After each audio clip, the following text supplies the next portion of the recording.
Olá, sou Ana Paula Alfredo, sou coach, consultora, mentora e hoje a conversa é sobre como a gente pode incentivar os funcionários a se expressarem mais.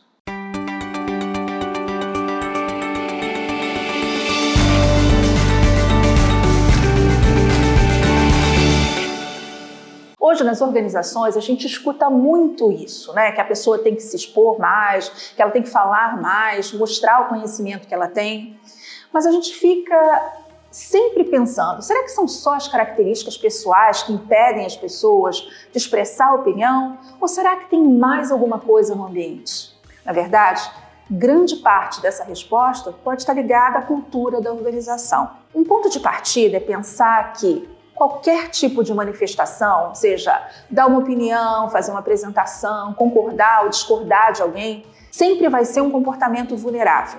E existe a percepção de quase todas as pessoas de que ficar calado é mais seguro, ficar meio que escondidinho, igual aquele personagem do Chico Anísio que falava, deixa aqui, em Barbacena. Bom, sou velha, né? Então, mas tudo bem. É um personagem que se escondia um pouquinho. Ah, meu Jesus Cristinho, já me descobriu aqui outra vez, será impossível. Segundo um autor chamado Timothy Clark, que fez uma pesquisa sobre esse assunto, existem comportamentos que são percebidos pela maioria das pessoas como sendo mais ou menos vulneráveis. Os 6 mais, partindo aí dessa escala, são dar uma resposta incorreta, cometer um erro, expressar suas emoções, expressar discordância, apontar um erro e desafiar a forma como as coisas são feitas. Além de tudo isso que deixa a gente vulnerável, o autor também foi lá perguntar por que as pessoas têm medo de falar. E a resposta é aquilo que a gente espera, né? É que as pessoas têm medo de ser rejeitadas, julgadas, sofrer as consequências na sua imagem, na sua reputação e até na sua carreira.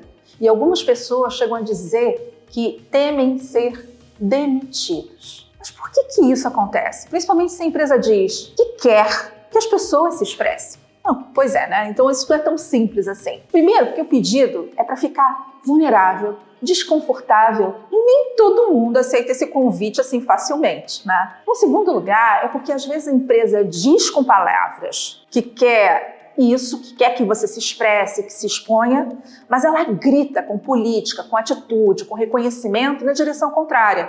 E isso vai gerando experiências negativas e aumenta a barreira para que a pessoa se exponha. O Timothy Clark cita 4 passos para que os líderes e a organização possam dar voz aos funcionários e fazer com que eles a usem. Primeiro é dissociar o valor do mérito. Quando a gente diz que a gente quer que todo mundo tenha voz, é para que seja todo mundo mesmo, não só aqueles avaliados com um bom desempenho ou reconhecidos por qualquer outra métrica. É uma inclusão verdadeira, onde você quer que cada um se expresse e diga aquilo que é.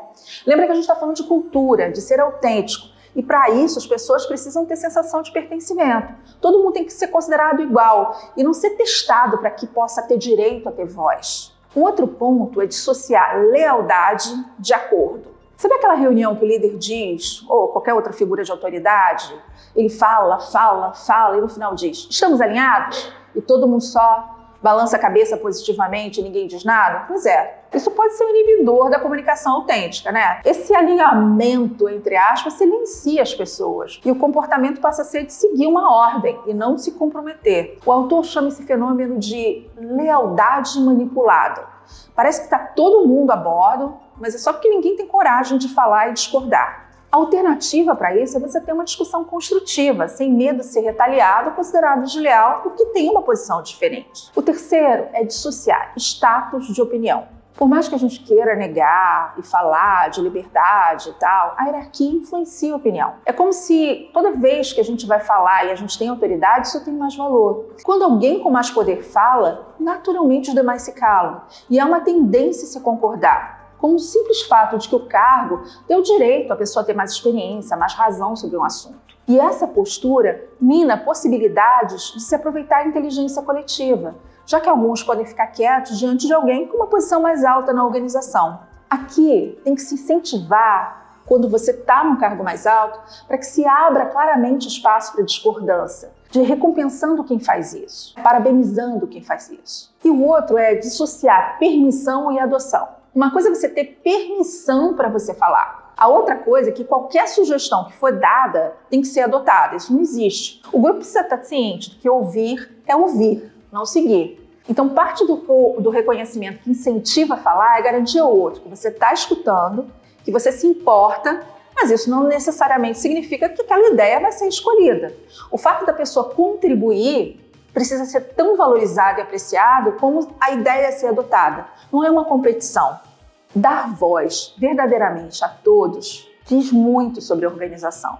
Eu particularmente tenho uma frase que eu uso em muitas facilitações ou trabalhos de grupo que eu faço, que é que a gente tem que abraçar a resistência, no sentido de acolher de verdade a discordância e não lutar contra ela. Na minha experiência, as pessoas que têm a coragem de discordar de uma maioria, além de coragem, elas querem verdadeiramente entender e fazer a diferença. E isso é muito melhor do que aquela discordância silenciosa. Ouvir, entender quais são os pontos que a pessoa quer esclarecer, os pontos que ela tem dúvidas e fazer com que ela se abra até mudar de ideia ou que você mude de ideia, são comportamentos que incentivam a fala, que incentivam o questionamento e a crítica. E essa é uma das skills, uma das habilidades necessárias às organizações. Então, a mensagem final aqui é: se você observa que as pessoas no seu time ou na sua organização não falam, é hora de refletir. Será que você dá espaço para isso? Será que esse espaço é realmente para todos ou é só para alguns privilegiados? Será que vocês já comunicaram claramente que vocês estão abertos a essa escuta? E quando vocês ouvem, será que ouvem de verdade? Vale gastar um tempo e pensar sobre isso com seu time de liderança. E se quiser falar sobre isso, eu estou aqui. Eu escuto. Até a próxima.